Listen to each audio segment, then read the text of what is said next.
Hi, I'm Tony Wilkins. I've been a volunteer for Canal Trust for about 2 years, and I have since migrated onto chainsawing, and my role now is to cut up logs of wood into like pizza slices ready to be split so we can sell it as firewoods.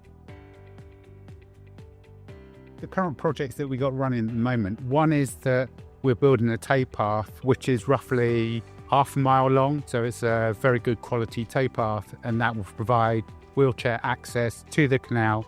For me, I quite like physical work, and actually chainsawing for 3-4 hours a day, twice a week is better than going to the gym. So it's more satisfying. But the real thing is meeting the people and having tea and having a chat and things.